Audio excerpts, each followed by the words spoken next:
Yes, and we are here again. Another brand new episode of The Kick Out. My name is Skillit. We got so much to unpack this week because last night we watched AEW Revolution. It was hyped up to be something really, really special. And I want to find out if that actually was the case. We've got a lot of guests here today, but before we get to our guests, I'm gonna go to my co-host, Mekz, part of the Kick Out family. Mekz, how are you, my bro? Yeah, doing very well. Feel a bit cheated, just slightly cheated because I stayed up to watch Revolution and we just didn't get that payoff, which would have merited me not having all the hours of sleep. But yeah, I'm good. I'm good. Well, for those who are watching us on the YouTube channel, they already have seen three beautiful faces on the screen already, and we're wondering, okay, who are these guys? Well, these guys have been on the show before. These are, you know what I say? When you build an army, Mekz, you look to your bloods, you look to the clique. And these are my familia, Wayne McKell, DJ Elijah, DJ Royalty. Thank you guys for coming back on the Kick Out podcast. Please, how do you all feel today? How are you all? I haven't seen you guys in a year since COVID. How are you all? Good to see you all. We're blessed. I'm blessed. But good. I'm so tired. Elijah? I watch it in the morning like a sensible person. I got responsibilities. Okay, we'll get just as well. Otherwise, we'll be having a different show today. All right, we'll get into that. Yeah. Before we talk about AEW, I want to have a little quick rundown about SmackDown last week. I didn't really watch it, Mekz. I do remember the Apollo Crews angle has kind of, from last week, we were praising it a little bit to now it seems a bit... how do you real Apollo Crews. There we go. Yeah, Mekz, you're Nigerian yourself, so how do you feel about this Apollo Crews Nigerian gimmick? So in the heat of the moment, watching it, I lost my head, literally complete head loss. I thought this isn't any way that someone from Nigerian royalty, heritage, great ancestry presents themselves coming down to the ring with a spear, militia following them. I was thinking, what is this? This for me was very much, someone has drawn this character of what they think a Nigerian or an African is, and this is where we were. So, and then of course the accent, which the week before I didn't mind because obviously he was copying something that he said his grandfather would say with an accent. So I thought, okay, cool. When he come out and does the whole promo in accent, I thought, oh my God, bro. But after some research, I actually found out that Apollo Crews obviously is Nigerian, and he's from a tribe where the spear is actually given to men as some type of gift. So it is very much in, his actual roots and character and stuff. So I'll lay off him a bit. That I still think the accent is over the top. He said that he had to hide the accent because kids in America when he came or whatever was making fun of him. But it's like, you were born in America, you've never lived in Nigeria, so where did you get the accent from anyway? And plus, I could have sworn last time when he first made the official heel turn, he was speaking in his American tongue, and then switched up to Nigerians. Yeah. Well, what kind of accent would that be? Would he have had? Do you know? It was just an attempted Nigerian accent from someone that lives in America. I can't say that accent belongs to any particular culture or tribe or anything like that. It was Yeah, it's very awkward. I don't know how you guys feel about this. Let's go to Wayne McKell first. Wayne, how do you feel about the new Apollo Crews gimmick? Well, I kind of feel that it was needed. He needed a change after so many years of just mediocre sort of going with the paces and not really finding his feet. And then when he started to chase when he won the US title, you could see the change coming and he was just gathering momentum. So I think this sort of change for him is good, but it's early days, I think, for the character. So I'm interested to see how it progresses, but Okay. Royalty, have you seen this yet? Yeah, I have to agree with Wayne. I just want to give it a bit of time. And I think it's been the change has been needed. So I have faith that hopefully something positive comes out of it, because It's been overdue, I think. Elijah? Yeah, I mean, you want him to do well. He hasn't really had a character before. He was just a guy, and then now he's got a character. So a lot of these things start in the mud, and then they get to become diamonds over time.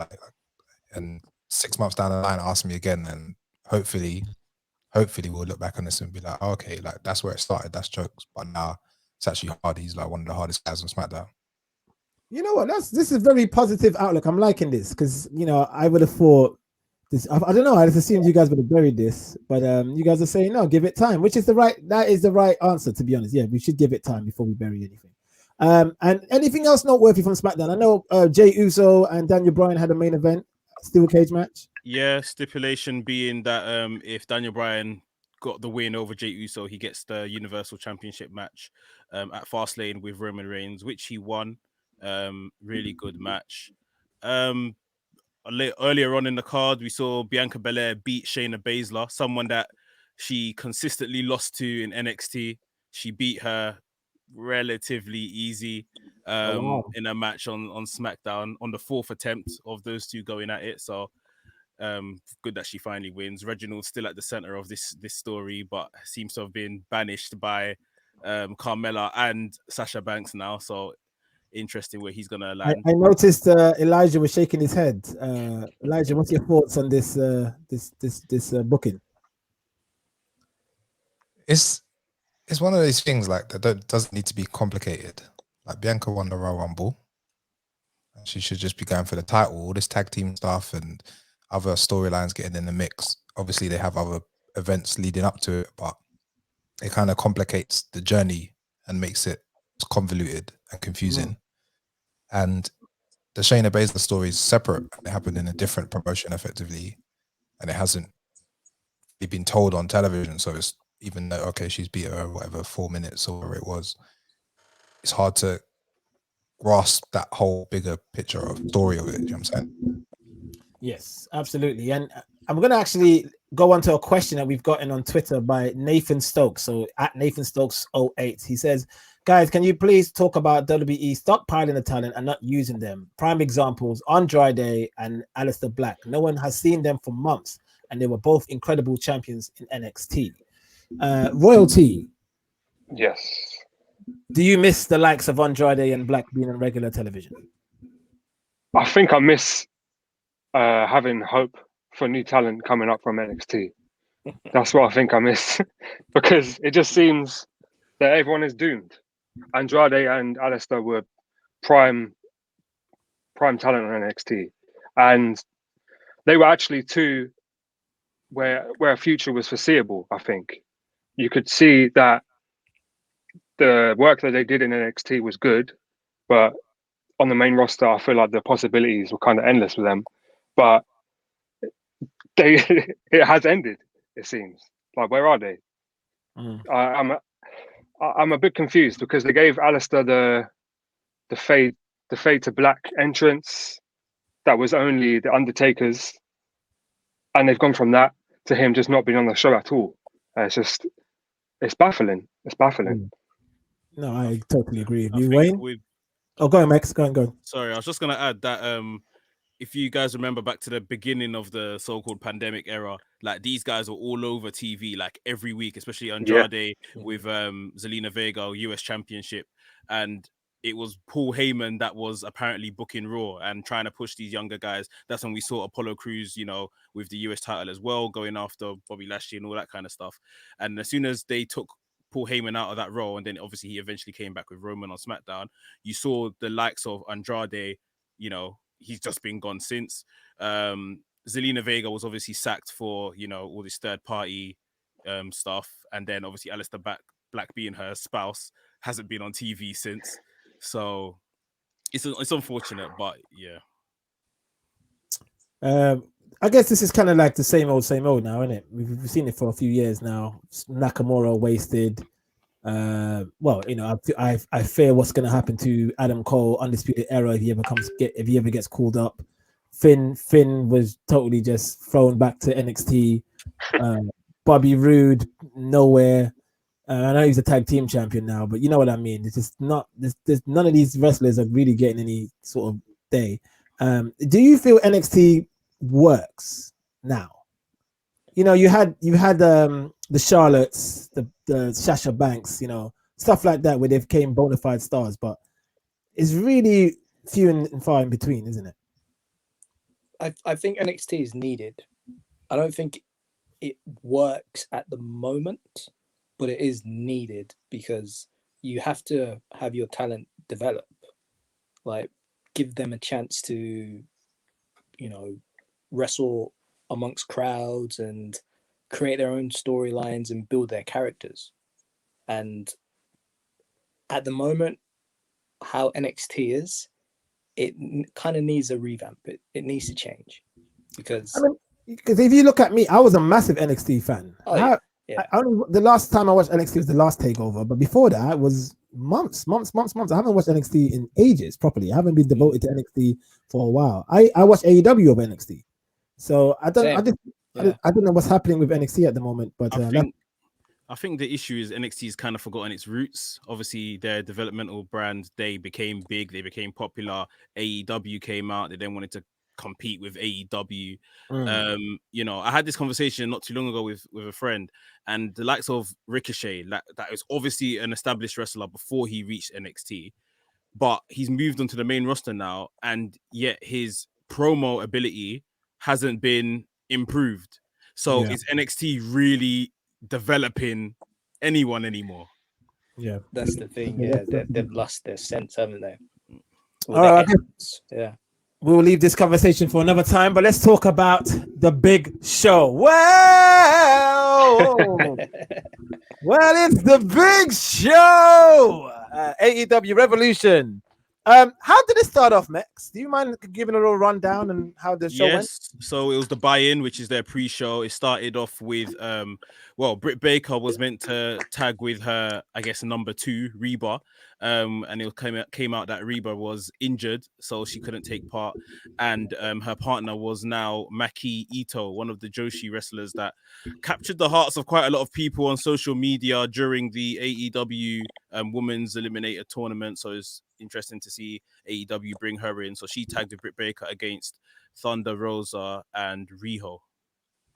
Any hot takes from this match, anyone? Let's go with Elijah. Elijah, what did you think of this match? Did you get to see this match? No, this is the only match I haven't seen. Actually, I bought the pay-per-view of Fight TV, so I've actually seen. Fair enough. Royalty, did you get to see this match? Little bits. I was locked in for the entrance and for the surprise, which was very pleasant actually, because she was probably my favorite competitor in the tournament, and I think she's gonna be an amazing addition to the AEW roster. Yeah. Well, how should you get over the catchphrase? Like, a catchphrase is "Hello, motherfuckers." So trying to get that over on Dynamite. She's already said that on. She said it on Being the Elite. Today's episode of Being the Elite. Yeah. She's already dropped it once, so I think that's probably where it's gonna live more than Dynamite. Like, she's a special character, and she adds a lot of charisma to the women's division, I think, which they need. All right, should we talk about the opening then? What a way to start off the pay-per-view. The rivalry between Chris Jericho, MJF, and the Young Bucks. This has actually been a really good build-up going into this program, actually. And I think this was probably the best choice to start off the match. I thoroughly enjoyed this match. But Mekz, what did you think?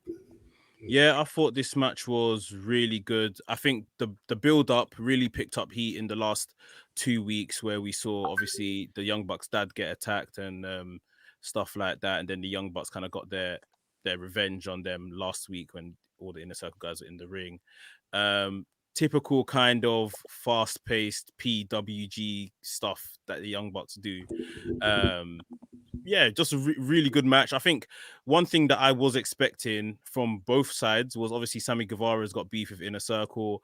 The Gallows and Anderson have been messing up things for Young Bucks. I expected either one of those parties to kind of get involved in this to cause towards the finish, but it never happened. And then Young Bucks retained their championships. So, Elijah, I know you're a big fan of all four in the ring. What did you think of this match? Yeah, it's mad. It's mad, like saying that I'm a big four, but it's like a big fan of all four, but I'm a big fan for all different reasons. So it's unusual that I guess these four would actually even be in the ring together and then have a good match because I like them for all different reasons. Going in actually wasn't that impressed by the build because I guess the story is Jericho and MJF, and then everything else happening around it. And I've seen Jericho and the Young Bucks interact basically since the beginning of Dynamite because they had the Inner Circle Elite feud and then Stadium Stampede and all that stuff. So I've seen them interact loads, and then I guess MJF as well with Cody and all that kind of hypes. And this match was a Dynamite main event to me. Yeah. There wasn't something like above the level that you would see on Dynamite Weekly. It was a sick match though. Like there was bits in it, and I was like, okay, cool. But Dynamite as a like weekly standard sets the bar so high that when you go into a pay-per-view, you're like, okay, what is it going to be different to what I see every Wednesday? And the finish. All right, can I just rewind back? It's going to take me 25 seconds, yeah? Do your thing, brother. Last year Revolution, Jericho lost. Stadium Stampede, Double or Nothing, Jericho lost. All Out, Jericho lost against Orange Cassidy. Full Gear. Did Jericho lose against MJF? Yeah, he did, because Yeah, he MJF did. going Yeah. in a circle. So if we've gone a whole year of Jericho losing on pay-per-view, he should be curtain jerking at the Performance Center. That's my take. Brilliant. I guess I think we can move on from this. I think unless Royalty and Wayne got anything to chime in. For me, Jericho and MJF should have won the titles. Okay. Because it adds to their story. And I don't think the Young Bucks need those titles at all. Okay. That's a good. That's Having said that though, like Elijah's really good observation because I didn't even know that. We want Jericho to be losing these big matches though to put over the other guys though, because Jericho don't need to be winning these things. So at the same time, yeah, I get Jericho winning the titles with MJF in this given scenario probably could have helped, but it looks like they're cutting straight to, you know, what we eventually thought was going to happen anyway, because, you know, the backstage segment where Jericho said something in the Inner Circle needs to change. MJF said, yeah, something does need to change. Like wink, wink, hint, hint at Jericho. Like, I'm kicking you out on Wednesday. So it looks like they've basically accelerated that whole thing without giving them the titles. Okay, actually, I got a question. It's going to go to Royalty first. So, good point. Good observation when MJF said something does need to change. What is that change, Royalty? What do you think is going to happen on Dynamite? That's exactly what I picked up from that segment. Was MJF was saying, yeah, it's you that's got to change, Jericho. There needs to be a new leader, and that's going to be me. That's what I think he was trying to put across. Internet, yeah. So, yeah. But do you where feel, that leaves the circle, I'm not sure.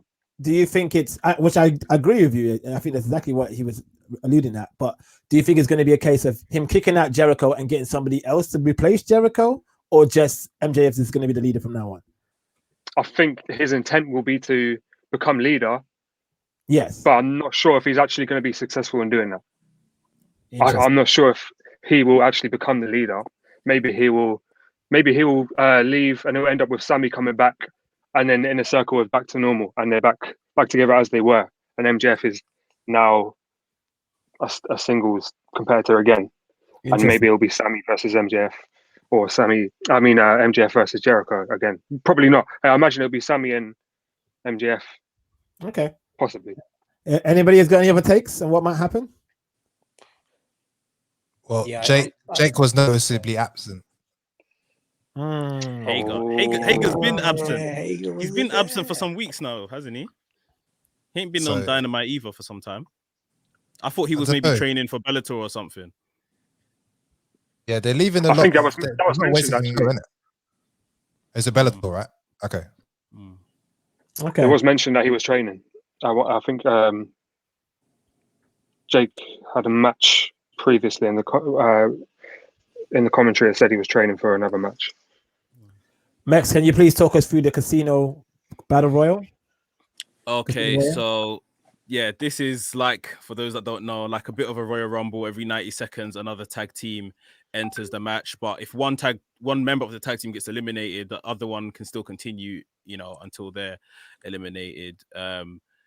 Just a lot of different teams. We saw like 3 different iterations of the Dark Order in this match, and they still didn't win.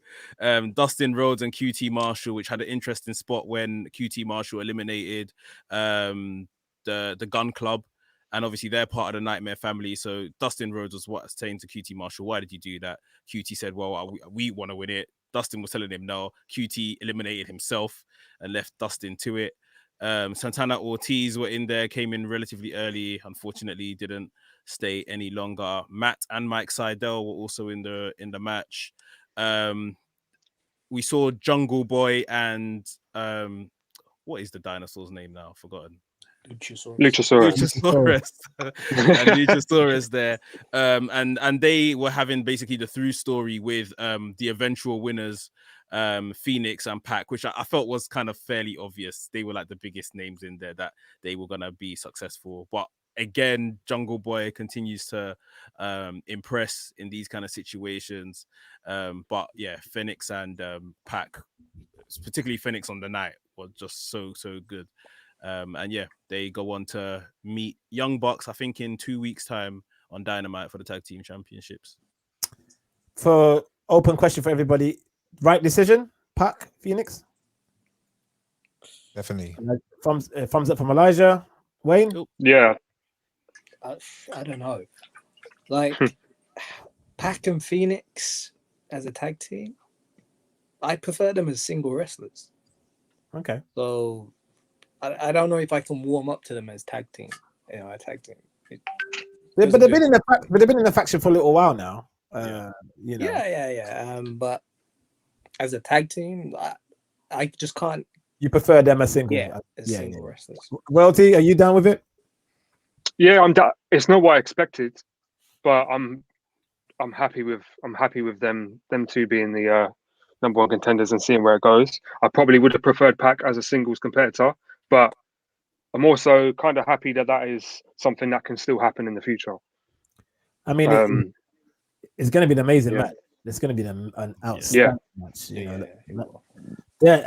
I think all 4 of them and a few others in that company, like, I think if you look at like the real greats in the industry, like, don't get me wrong, WWE has a lot of great, outstanding talent that's par with these guys too, but I think I would say that the Kenny Omegas, the Phoenixes, the Pentagons, the Young Bucks, the Pacs, they just edge it on upper that echelon. Yeah, a little bit upper echelon for me.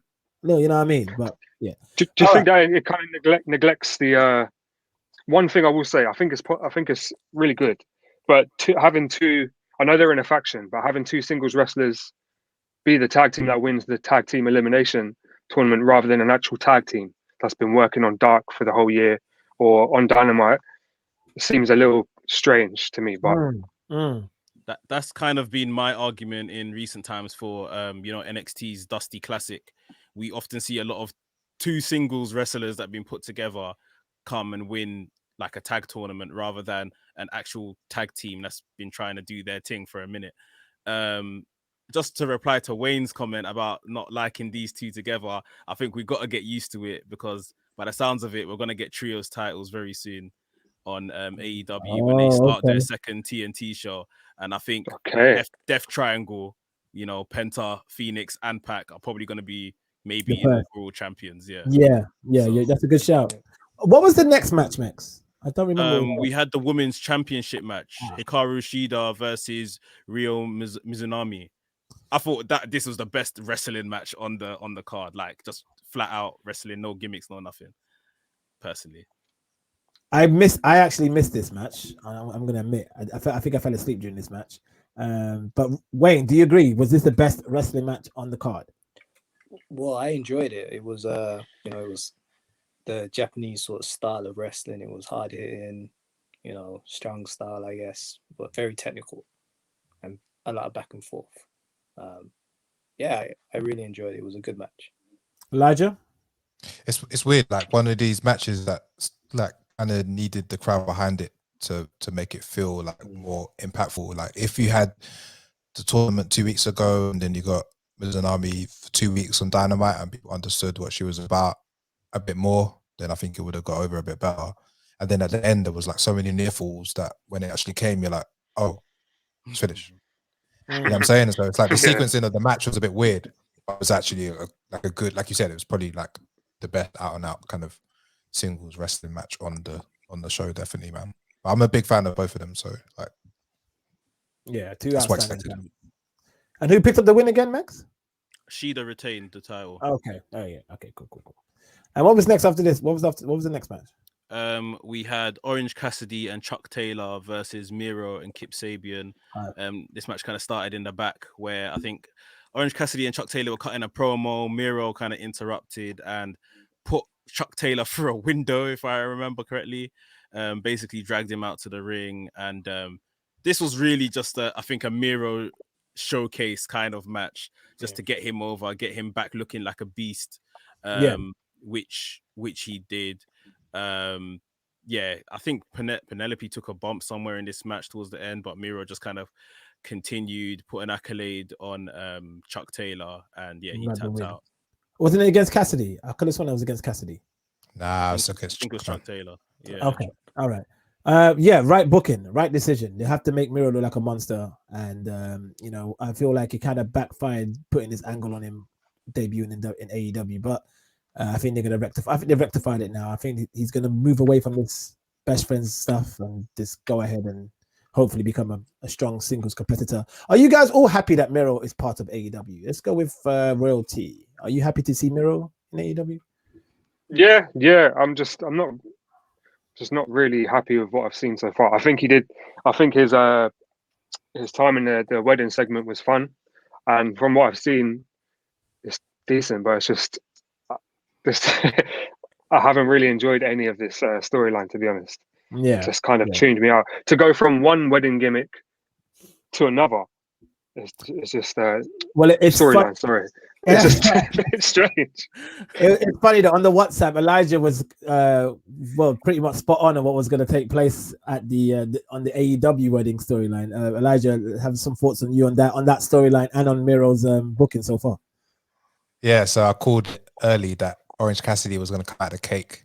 Yeah, like, I don't think there's anything bad about being predictable. Predictable is fine as long as it's entertaining. Yeah, true. But this company is called All Elite Wrestling, and I haven't seen any wrestling that is All Elite yet.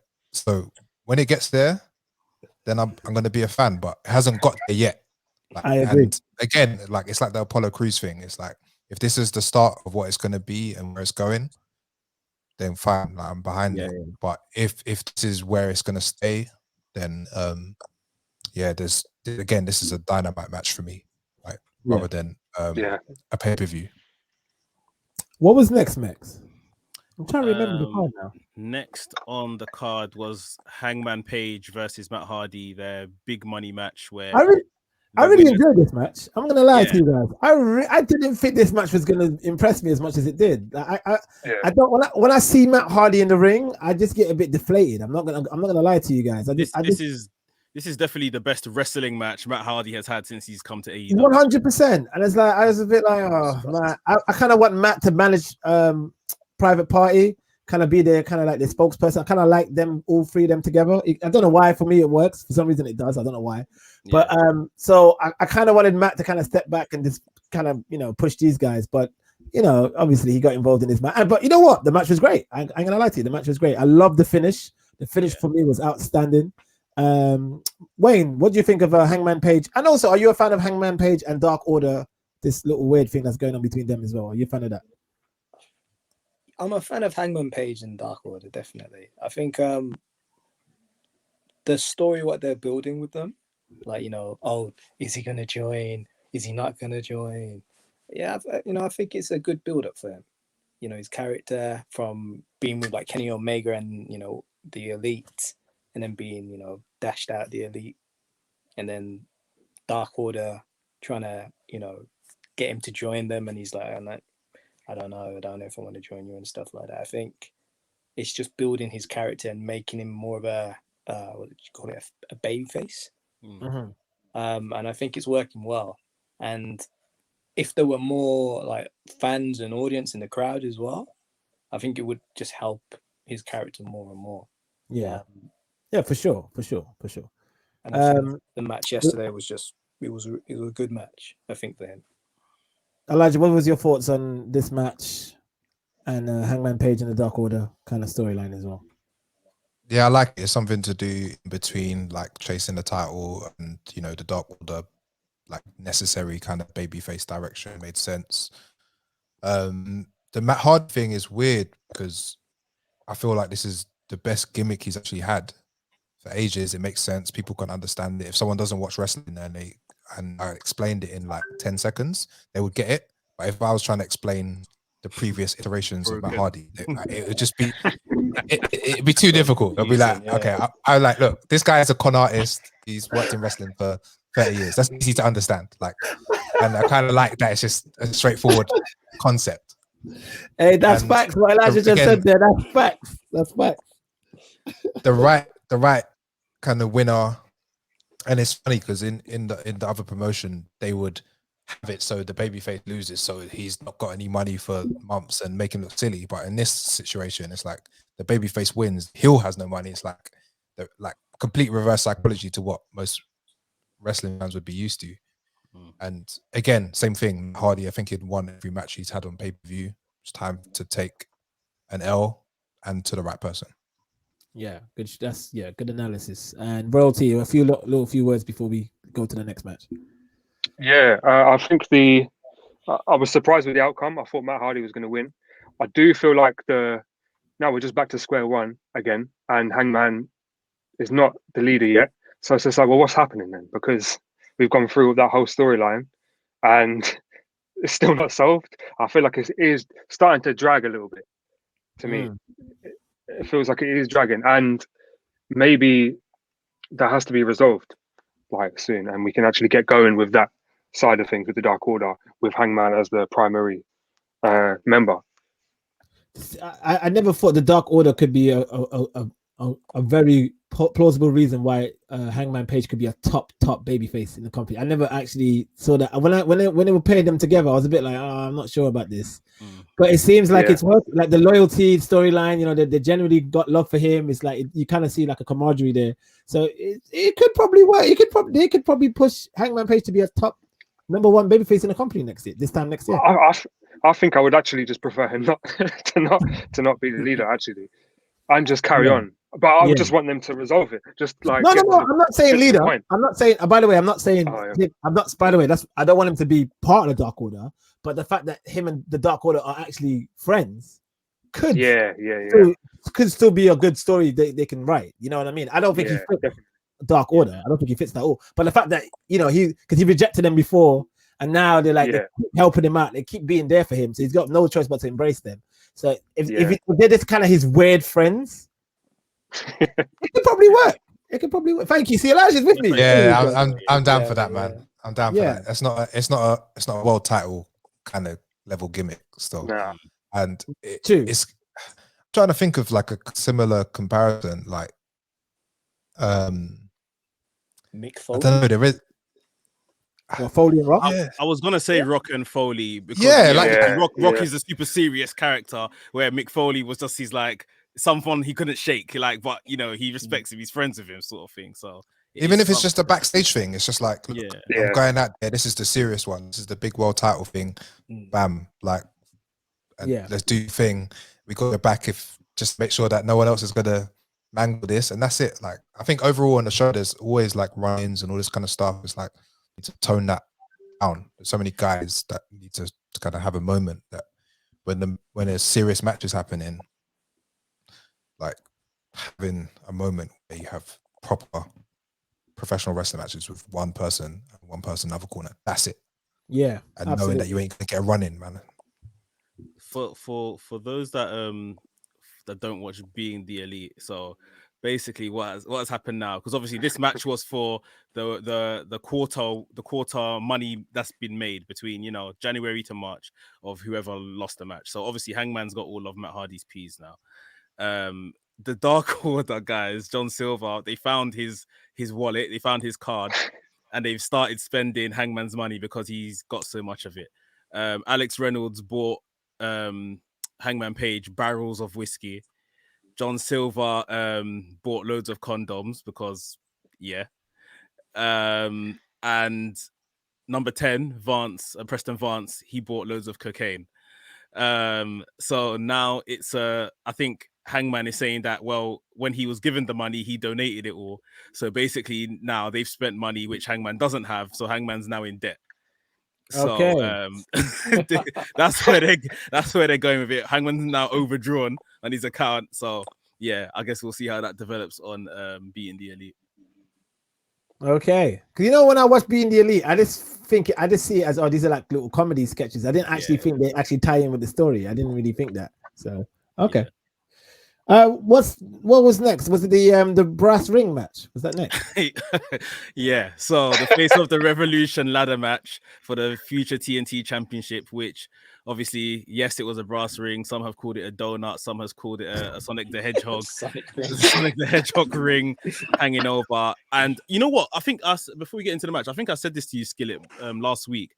They do these ornament things like really bad, in my opinion. So this brass ring thing just looked crap. I think they had the casino ladder match that Brian Cage won, and that was a massive chip, like a betting chip. Oh yeah, I remember that. Yeah, it was a bit. Obviously, this woman Mizunami just won the women's tournament and got some like meaty looking trophy. Yeah. Diamante Ivelisse won the women's tag champ tournament and got some massive looking medals. Like, just. They don't do these like what do I even call them? These like sub gifts, these sub trophies. They don't do it very well. Yeah, I think they're definitely trying to do the thing where they put themselves different from any other company, but it just doesn't look like. When I saw it, like because it's the fact that Scorpio Sky, I mean, spoiler alert, obviously, but Scorpio Sky won the match and he was hugging it. When he was hugging that ring, I was like, "What am I watching here?"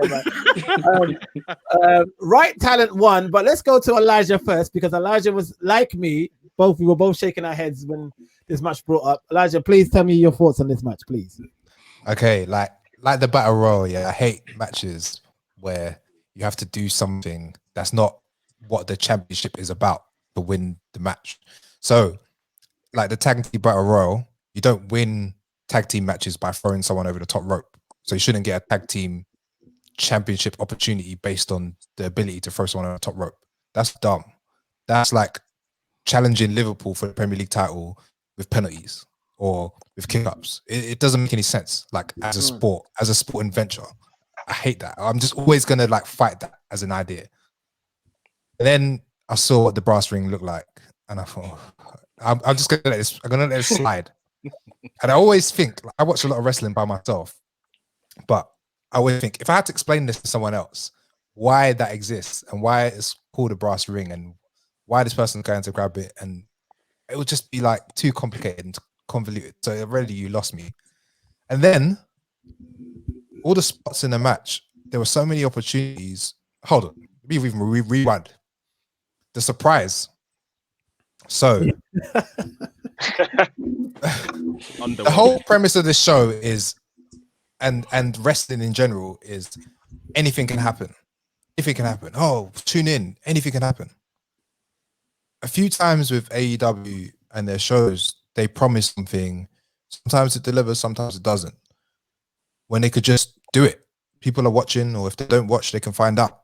Just leave it like that. All this hyping something up to be something has always fallen flat in his face. And this was another one.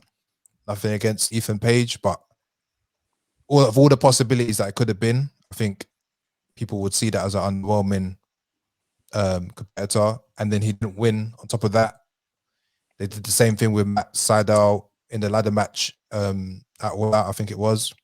He came in, slipped, didn't win, hasn't done anything since. And the same thing will probably happen with him. It's like good booking. You could, this AEW thing, have a good show with 20 people and we wouldn't even notice.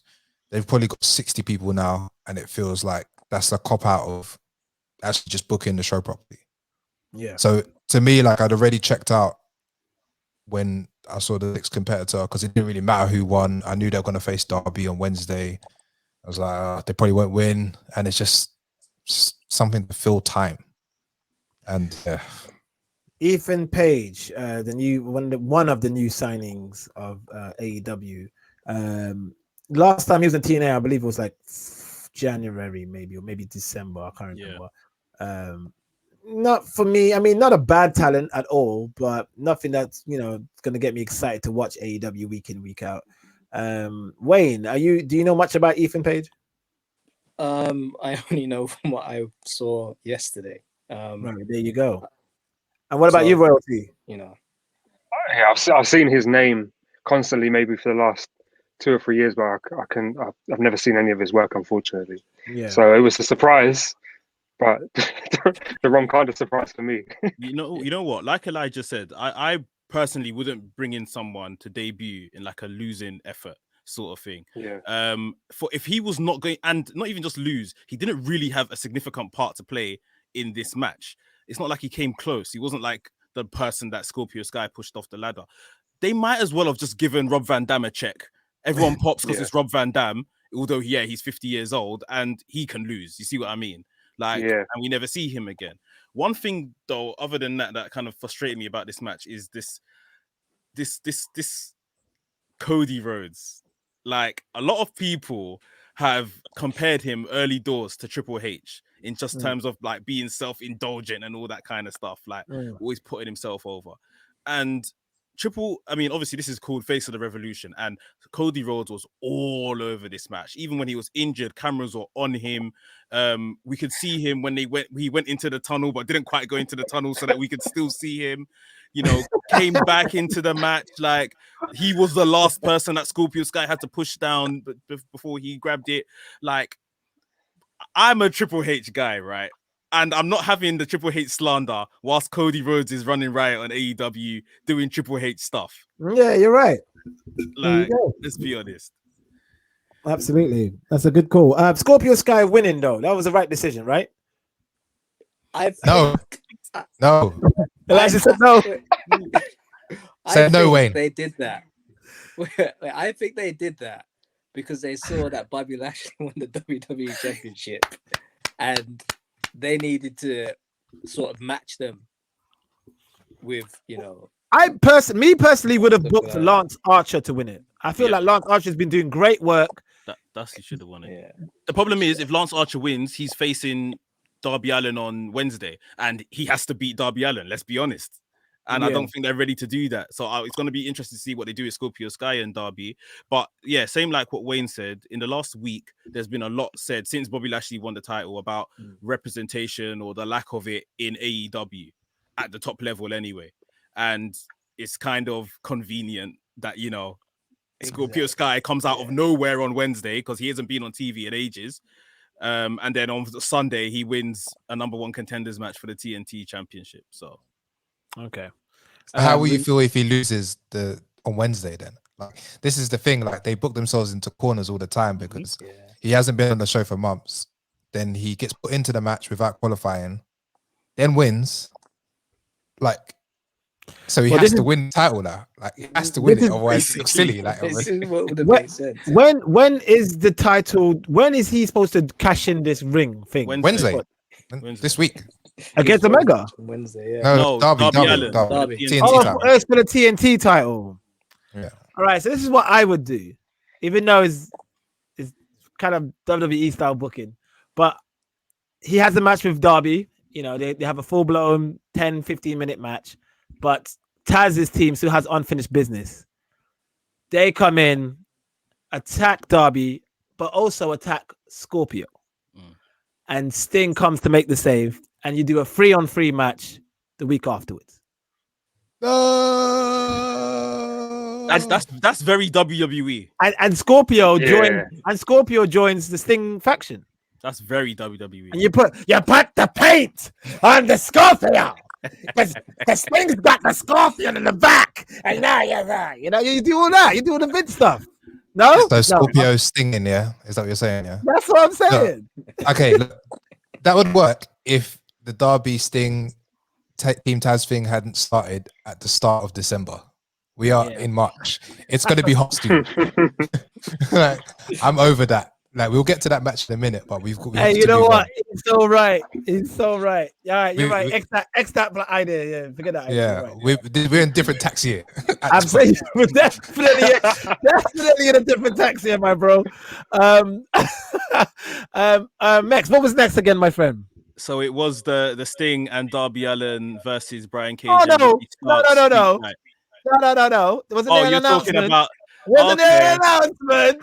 Yeah. Let's talk about this. So obviously, yeah, Big Show.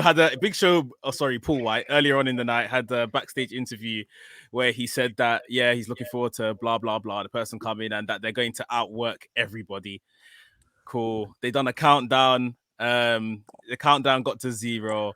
Christian Cage, formerly known as Christian. He had the TNA music though. He had I the did TNA that. I music. love that. I did love that. I popped for that. But Came out. wow. Elijah, you had a lot to say on the WhatsApp. I'm sorry to keep going to Elijah Royalty, and wait, we're gonna get your thoughts on this too. But I need to go to Elijah because he was very passionate about this segment. So I want to hear Elijah talk about Christian Cage debuting in AEW. You know the funny thing about this that probably no one else will say in wrestling podcast world. This came before like the happiness thing. Christian Cage. What's the next match? Brian Cage. Like, oh, it feels like already that everyone's gone down. Like you've got a cage here and a cage there, and it's just like it feels a bit. You needed another cage? Weird. Anyway, I said in a WhatsApp group a few months ago, I'm not trying to see any more 40-year-olds in AEW. And then they signed Big Show, and then they used Big Show on television to announce another sign with 1 week that they had Big Show. Like there's no other sport, no other entertainment media that would ever do that. You would never sign Ronaldo, and then Ronaldo comes out and says, "You've got a bigger signing next week." It just doesn't happen. I just don't understand why they would do that. No one asked for it. Everyone was happy with the Big Show. Everyone's happy with Paul White. Everyone's happy with Sting. Everyone's happy. Don't need more. You just need good. Now, I never watch AEW or All Elite Wrestling or Dynamite or any of these pay-per-views and think, you know what this show could do with? More wrestlers. More wrestlers. Yeah, this show needs more wrestlers. If you're going to get anyone else, like, and this is like broadly across the wrestling landscape, yeah, it's like we need people that can wrestle or can do something to a level like we saw in the Shaq match and Pat McAfee and all these things to like broaden the scope of what this thing is. Like, why would someone watch this show? Someone's not going to watch All Elite Wrestling or NXT or SmackDown if they don't know who these people are. Like, if you already know who Christian is, great. Like, you're already watching wrestling. But Pat McAfee would bring in people. Shaq brings in people. Like, we need to find more athletes and people that are like genuinely passionate about the music. Cain Velasquez is another one I was saying in the WhatsApp group. It's like people like that just Bad makes Bunny. people curious about what this is. Bad Bunny, exactly. Bad like Bunny. makes people curious about what this is like and gets them into it. Makes new fans. Every time you sign someone that has been in it for 20 plus years and has all this kind of weight on their shoulders, it's like cannibalizing what this thing is, man. And it makes me less interested because I was watching Christian in 97, 98. And I'm like, okay, well, I don't need to watch this cycle again. I don't need to watch Elijah, you've also, not only did you see Christian in 97, you also saw when he went to TNA in 2005. And it felt, for me, it felt a lot like that. It's like I've seen this before. This was in my opinion, this was a bad decision. Not only because I'll tell you why it was a bad decision. You can have Christian Cage in AEW. That's fine, right? But don't hype him up like he's gonna give Vince McMahon a heart attack. Don't hype him up like people gonna think it's Brock Lesnar or CM Punk levels. Don't hype him up. He said his favorite wrestler of all time. He said one of his favorite wrestlers of all time. Exactly. What are you it's doing? infuriating. And you know what, Elijah and Royalty. I feel sorry for Christian. I feel sorry for him, bro. It's not Christian. You're right, Elijah. It's not Christian's fault. And Elijah and Royalty were saying this in the WhatsApp group a few weeks ago that Khan needs to shut up. He needs to get out of his own way because he could single-handedly be ruining his own company because because he's such a fanboy. but he's a bit crazy with it. He doesn't understand like what fans really want, and he kind of does, but he kind of doesn't. Like, oh man, like that was such a disappointment. Like, but I'm not. But at the end of the day, I wasn't surprised because I've been saying this for a while. I can see AEW doing a whole TNA. I can see this completely. Royalty. The issue was like Elijah saying if Ronaldo was to announce like another player, and you're saying Ronaldo's going to bring in Messi, but Ronaldo actually says it's Dimitar Berbatov. You'd be like,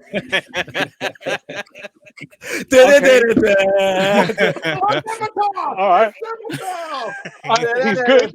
He's good, but I said it was going to be Messi. But it's not the one.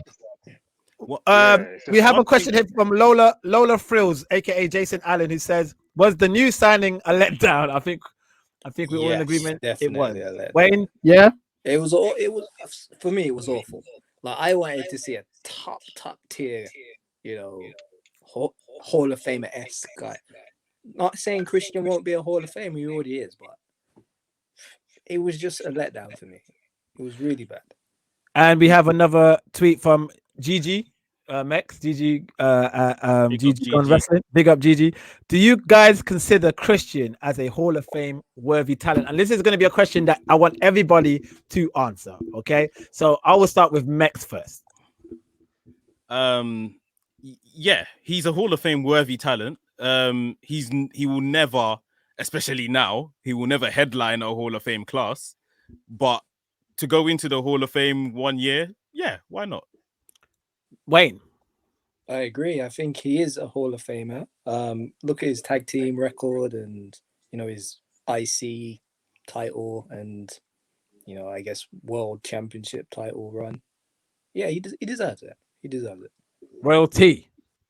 Yeah, I have to agree. His CV is definitely Hall of Fame worthy. Definitely. Elijah. Like, I hope this is a multi-year deal. Yeah, I hope he kind of has a Jericho style run in this promotion, and on this work, I can be like, you know what, he's a G. Like, based on the last 2-3 years, like 2021 to whatever 2023, where it's going to be, and be like, you know what, there was a middle gap of this career that I didn't see, wasn't interested in, but just that 2 years alone, like Jericho's first Tokyo Dome to like Revolution last year, that's like kind of cemented Jericho as like an all-time great for me. Yeah, Christian might have that here in AEW and wherever beyond this now, and he might just get his flowers from me in particular for just this period alone. TLC, all that stuff, like it's all good, but I would always attribute those kind of matches to your Jeffs and Edges and Dudley boys, like less so Christian. And I didn't see enough of him as a top guy at that time, when he was a top guy. One thing I would say, is that he has always kind of lived in Edge's shadow. And obviously Edge is kind of back in the forefront of things, top guy in WWE right now. And Christian's come back in Royal Rumble. They've clearly told him, post Royal Rumble, we ain't got nothing for you. He has no contract. And Tony Khan has come out and said, Christian gave him a call and said, look, I want to wrestle. Is there space for me, sort of thing? And Tony Khan's like, yeah, like I'll have you, which I don't think is a good look either. Maybe Tony Khan shouldn't have said that. But again, this might be, the fanboy and less kind of professional side of him, because I don't think that kind of information should necessarily come out. I don't think it makes Christian look particularly good and in demand. But essentially, I feel like AEW have signed their Edge. Like, they've seen what Edge is kind of doing now and they want a similar thing. Of course, he's going to wrestle a bit. I think with the new TNT show coming and another dark show coming, there's going to be room for him to have regular matches and be on TV and especially coach others, and help the younger guys. But he's still in Edge's shadow, in my opinion, on another show now. I remember AEW went for Edge before Edge came back to WWE last year, and he chose WWE.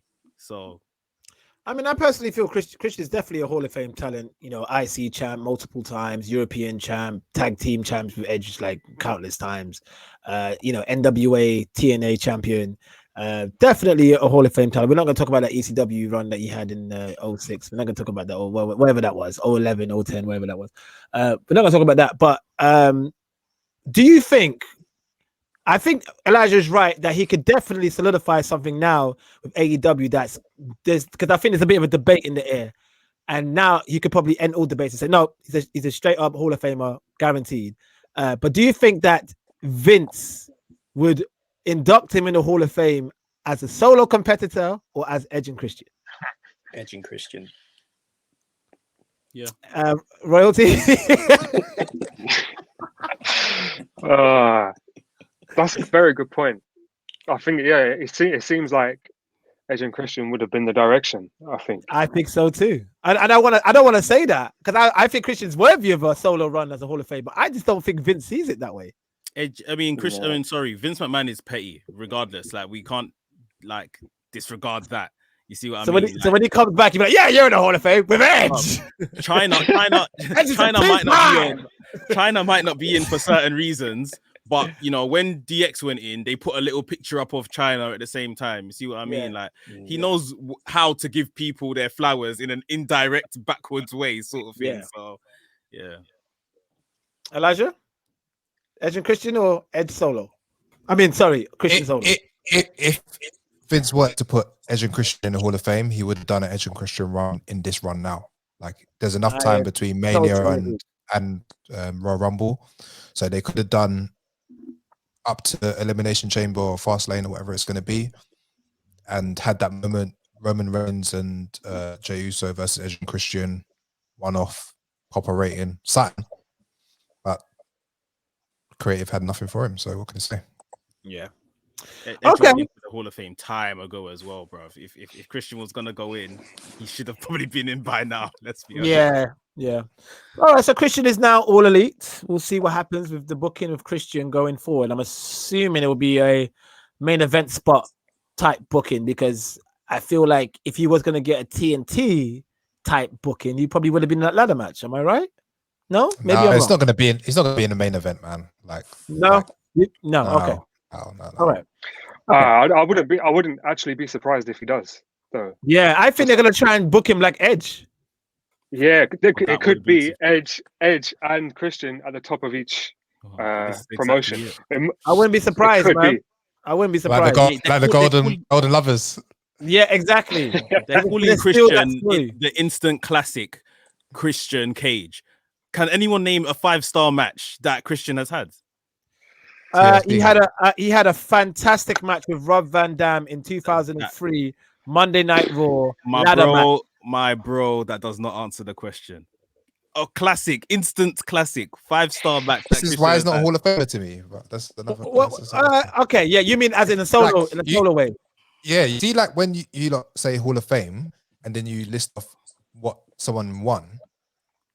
I'm like, that doesn't matter. That's a storyline. Like, you have to say what matches, what moments.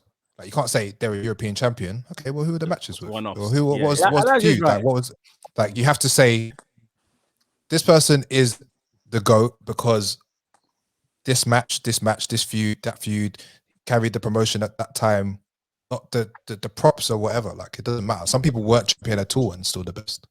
Mm-hmm. Okay, you know what, Elijah? I think you're right. I think you're absolutely right. Mekz.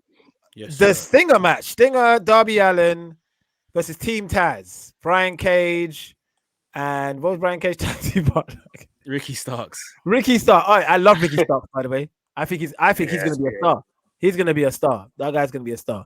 Mekz, can you please give us a rundown? And can I just say, before you give us this rundown, I love this match. I don't care what anybody says. Listen, this was incredible.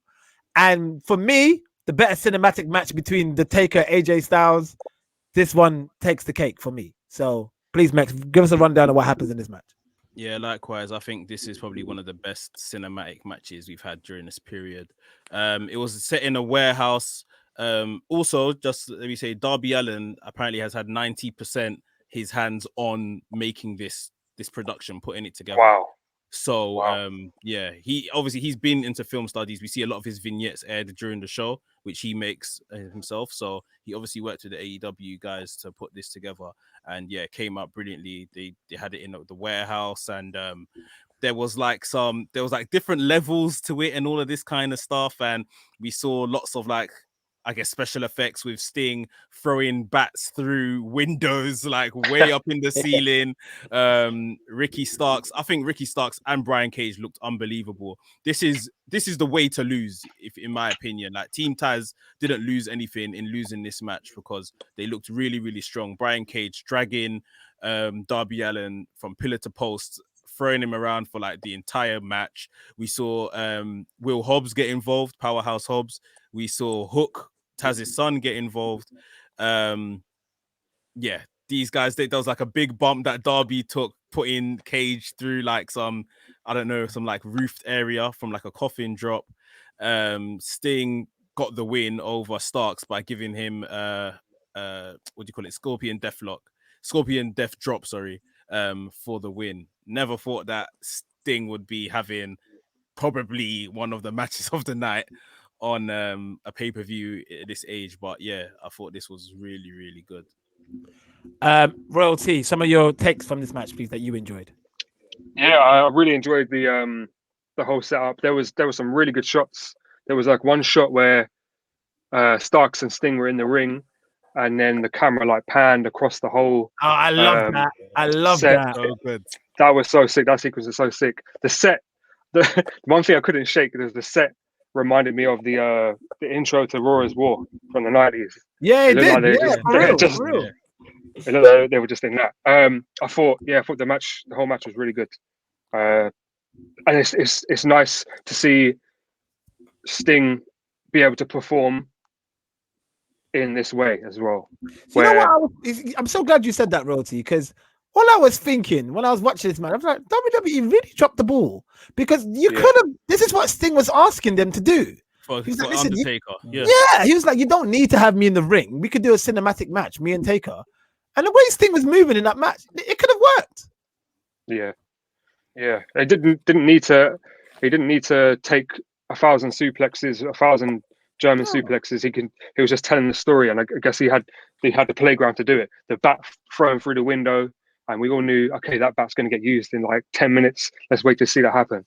I thought it was really good. I really enjoyed it. It's definitely up there with the top 3 cinematic matches of the last year. Wayne, Darby Allin, his crazy bumps. Please talk to me. I think at first in the ring, I was a bit awkward. With his bumps. I'm like, oh man, this man's gonna get himself killed. But obviously, because it's in the filmed environment and it was, it's a bit more controlled and a bit more safe. I felt his bumps was like when he was double thrown through that glass wall, and that bump when he jumps down, and this, I was like, this is amazing.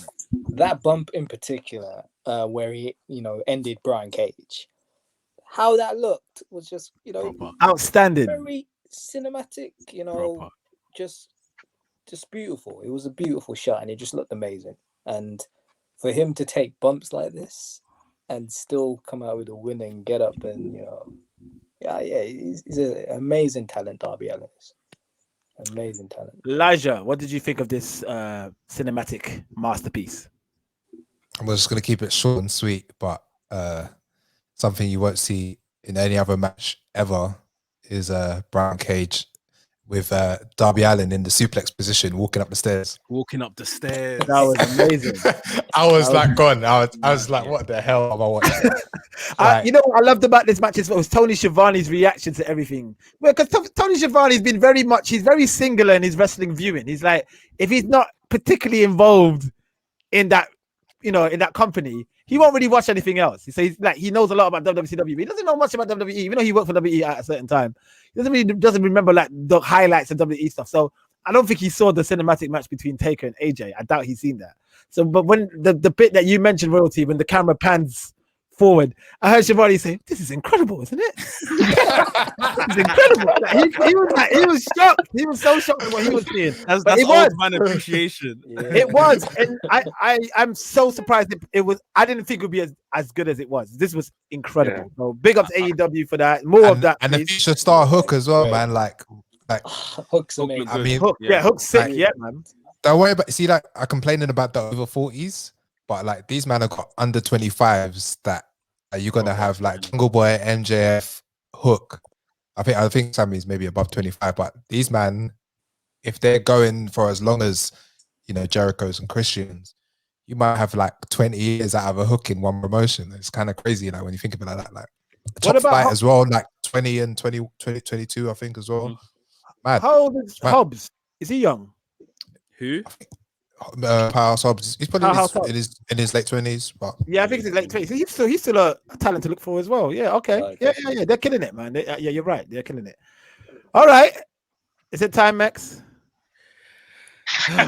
Yeah. It's time for the Let's talk about it. So, a couple of weeks back on Dynamite, Kenny Omega announced that he wanted a certain speculation. Sorry, what's the word I'm looking for? Certain stipulation. That's the word I'm looking for. Thank you, Elijah. Certain stipulation against John Moxley for his final bout for him for a little while that we will see.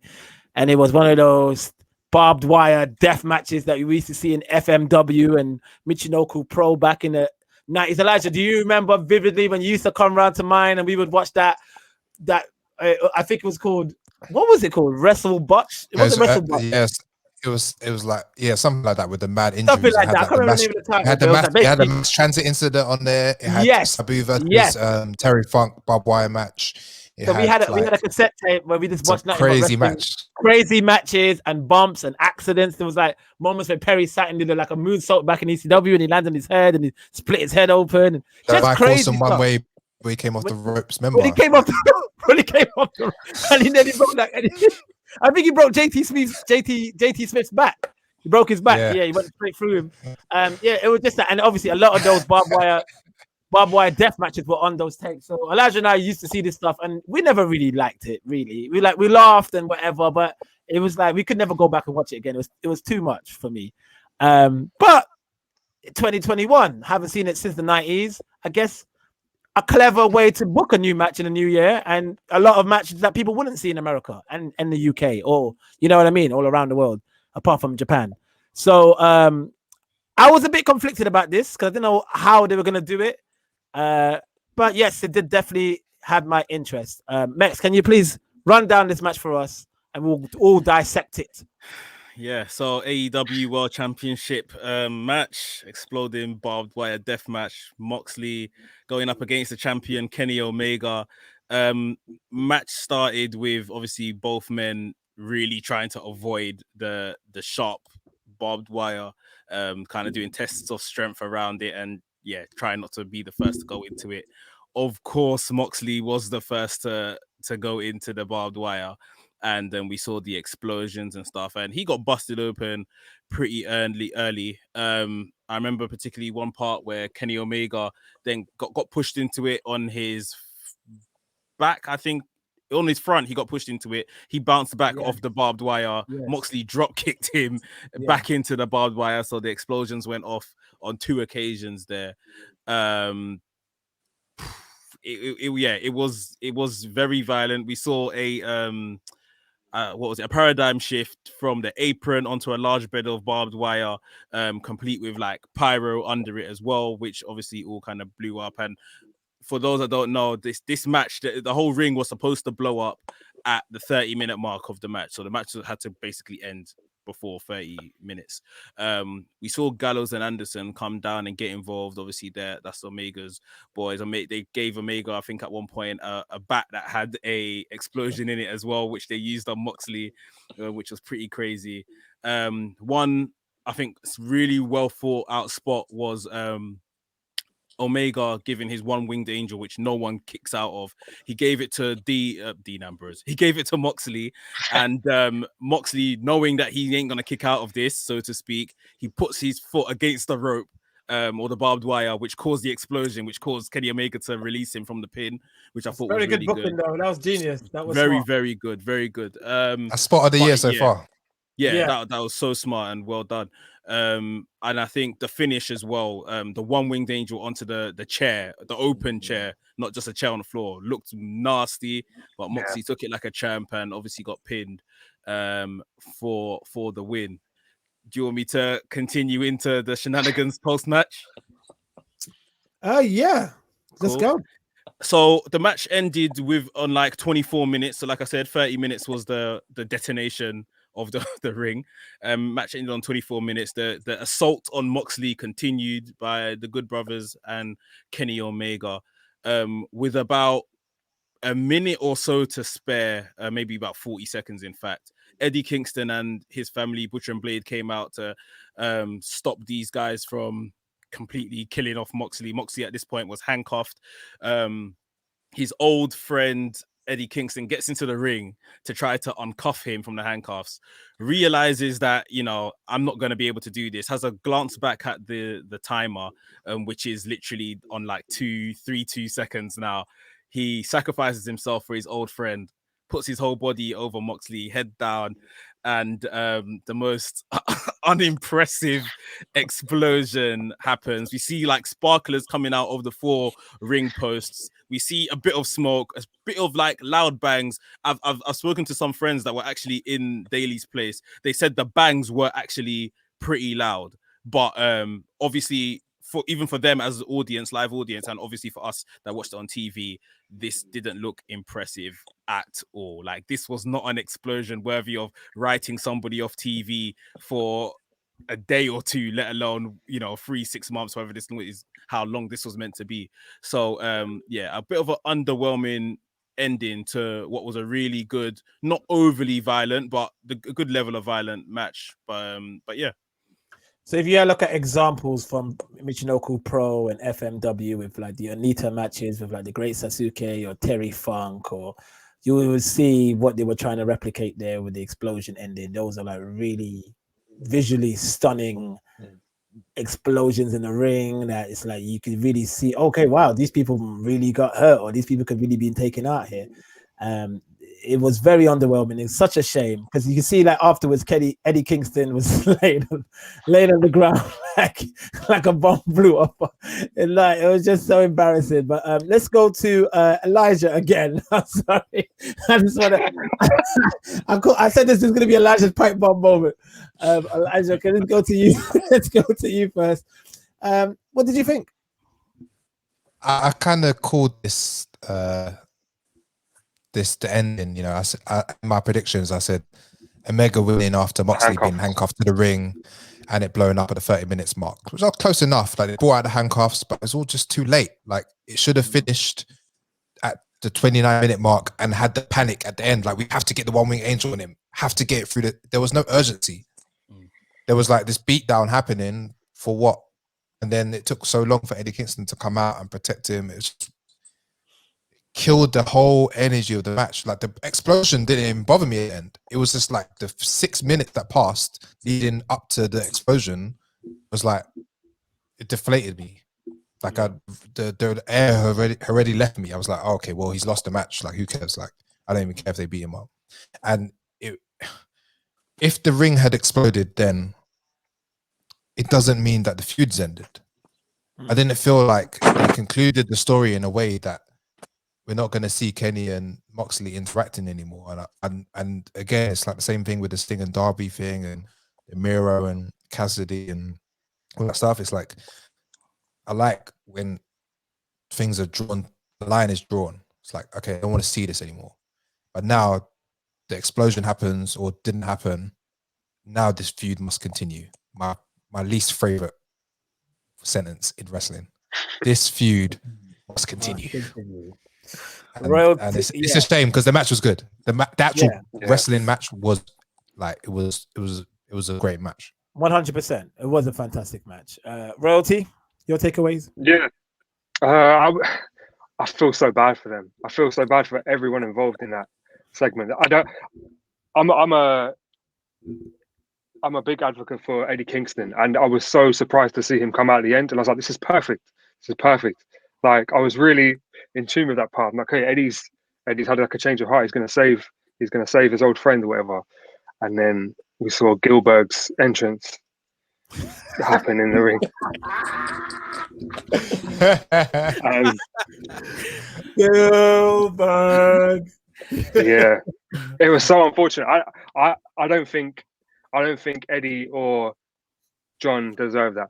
I don't think they deserve to be the people involved in that. It's such a shame. It's such a shame. But there was fan footage that came out of Moxley on the mic after the show had ended, and he said he blamed it on Kenny's inability to build an explosive ring, which I was like, okay, cool. It's a nice good spin. improvisation. Nice good spin. improvisation. Yeah. He took to the mic and he said that Kenny Omega's is a tough son of a bitch, but he can't build an exploding ring for shit. And the crowd popped. So yeah. It's just a shame that Eddie Kingston couldn't have improvised. It's not his fault. Yeah, because he had to stick to the script, didn't he? Unfortunately, but yeah, improvisation was definitely needed for that final moment. And Wayne, yeah, is this harmful for AEW going forward, or can AEW bounce back from this? Well, I think they'll bounce back definitely, but you know, it was kind of a mundane ending to what it should have been.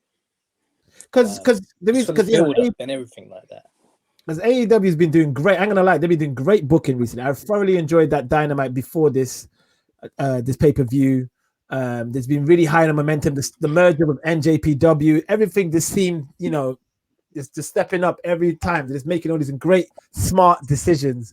And of course, accidents happen. I mean, WWE's done it more than we can count. And they've always bounced back. But you don't really need this when you're trying to take over the king, right? When you're coming for the king, you kind of want to make sure everything's a bit, especially with that type of, botches happen.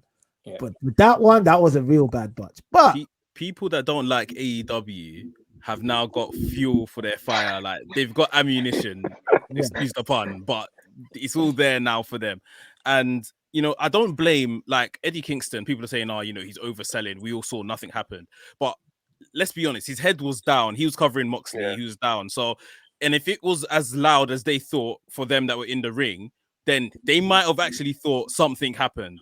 Apart, they don't know how it looks. So they're still doing what they need to do. Yeah. And obviously those two are professionals as well. So they're never going to have a peak or anything like that. It will respond to the crowd booing. They sold it like they were supposed to. But one thing for me, like Skillit just said, we've seen these kind of mistakes happen in wrestling, in WWE. I've seen times when Roman Reigns does his little, cocks his hand and punches the ground and no pyro comes. It's like you hinged your entire main event on that moment of the explosion. And given the fact that pyro can't always be trusted, there was no backup. There was no contingency. Contingency could have been the lights went off. Contingency could have been the ring just fell down or something like that. Contingency could have been, like, even Kenny Omega could have come out, and when he saw that piss poor explosion, he could have came out with Gallows and Anderson pointing and laughing like, "Ha, I got you," sort of thing. Like, you thought I was gonna blow up this whole place, but now you look like a pussy, basically. There was no contingency for something that was completely out of their control, of which is pyro. So that's the one thing I guess they have to learn from the situation, that if things don't go your way on big pay-per-view, you probably need to have a backup plan. Yeah. But it is unfortunate. Just a couple questions before we wrap up. From Callum Teeter at Teeternator. Was the barbed wire explosion match ending as bad as Seth versus The Fiend at Hell in a Cell 2019? I like that ending. I actually like that ending. When Rollins hit The Fiend with a sledgehammer. With the cinder block. I think that the one in wasn't that the one in No. Oh, no. You can't like, what is it? You got disqualified in the Hell in a Cell, right? Yeah, that's poor. That's disgraceful, bro. Like, that's poor. That's poor. That's disgraceful. The thing is, like, It was at the end of the day, he beat him, innit? He pinned him. The match was finished. So in the history books, quote unquote, the match finished. He hooked the leg, pinned him, done, and they never need to even reference the explosion again. Like when they start to talk about it on Dynamite, that basically just didn't happen. The ending happens when he gets pinned. That's it. With the Seth Rollins one and the Fiend, it's like he got disqualified for beating too much ass. The worst type of disqualification there is in a Hell in a Cell. Like there's no comparison. Where there's no rules. Yeah, I think we're all in agreement on that one, aren't we? Yeah. All right. And I got one last question from Roy Johnson, Progress wrestler right now, my brother.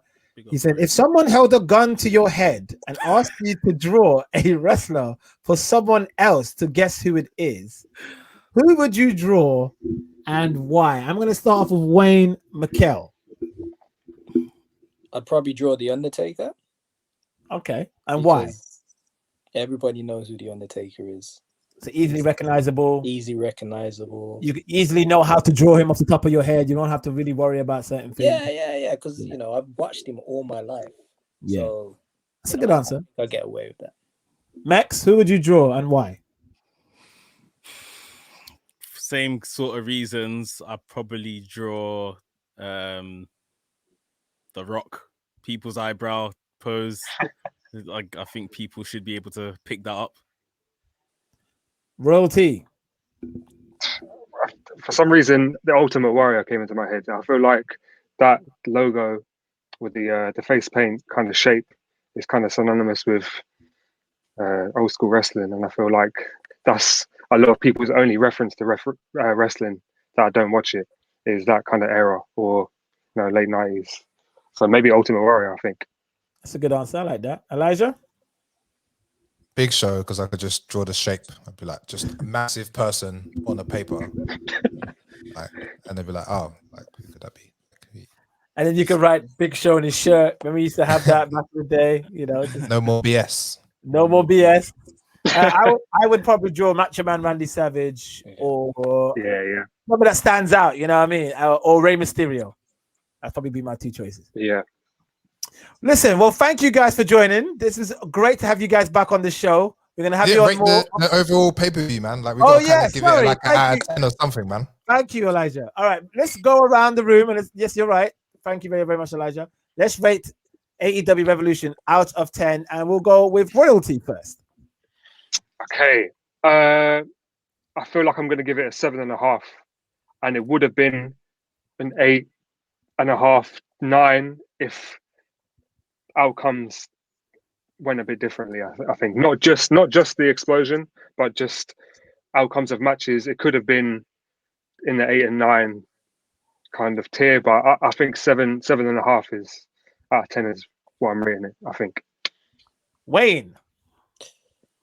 I kind of agree with Raw T, but I think I'll give it a 7 just because the ending, it just ruined it for me. So a 7, I think I'll stick with. Elijah. Yeah, sounds about right, man. A solid 7. It's I think by AEW standards, it's like the second worst pay-per-view, but it was still a great pay-per-view. Like I can order them in my head, like, but this one wasn't in their top 5 of the pay-per-views they've done so far. And I'd rate the other ones maybe, 8s and 9s. All Out, the September one, I'd say is probably around this one, 7. And but it's got 2 matches on there that I'll never forget. I'll never forget that cinematic match with Sting and Darby, and I'll never forget the Kenny and Moxley match. So, yeah. Mekz. I think I'll go with Royalty. I'll give it 7.5. A lot of good wrestling. Obviously, we had a botched ending in the main event, but other than that, I got a lot of good wrestling. If anything, what brings it down for me is the length of the pay-per-view. I felt there was a couple matches on there that are at best Dynamite main events, like Matt Hardy, Hangman Page, that didn't necessarily need to be on pay-per-view. Miro's tag match didn't need to be on pay-per-view. So just kind of made it a longer watch, and then of course, like I say, you don't get the payoff at the end of the show. So yeah, about 7.5 because it was still a very solid wrestling show. I want to say 7. I feel it was a very, very good pay-per-view. Unfortunately, the booking and some decision making that they made let it down. Obviously, the end botch happens. They could probably try and repeat the ending in Dynamite. That probably really rank the views up if they actually execute the explosion. I know that might be a bit like, well, they're not going to do a barbed wire match again, maybe, but I don't know. Maybe they could do some sort of something to. That's one thing. Let me just add one thing. So obviously, this was supposed to write off Moxley and Kingston, right? Effectively Kingston because he got in the ring to take the blow as well. But they have to show up on Dynamite now, right? They're not going to try and fob us off like something actually happened. What do you think? What I'm saying. That's what I'm saying. So they have to do something. There might be something they could do to make up for it on Dynamite. But yeah, and the Christian... Why does everyone think that Moxley's being written off? Because I think he's going paternity leave, isn't he? He's expecting, his missus expecting. Yeah, but in May, so it's March. Like, I think people he may go have paternity afterwards, right? Like you do it. I think he may have a little stint in New Japan to eventually drop this title as well, the US Championship, before he then goes on paternity. But we'll see. We'll see. Okay. But yeah, it was a good pay-per-view. Yeah, just a few things let it down, but yeah, it was still a good pay-per-view. It would have been. I agree with Royalty. I think if everything went to plan, the Christian thing did annoy me. I'm not gonna lie, but if everything did go to plan with that main event, it definitely would have bumped it to like an 8 or 9.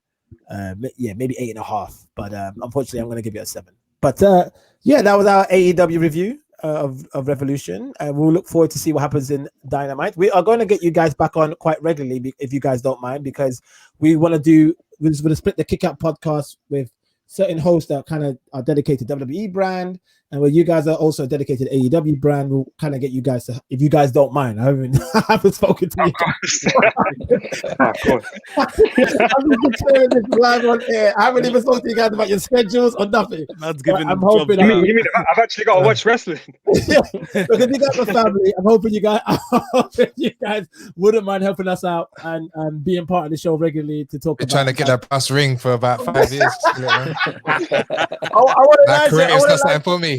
Get Elijah and Royalty and Ray to hold the ring like this while we talk about AEW on a weekly, if we can do on a weekly basis or every fortnight or whatnot, whatever's good for you guys. All right.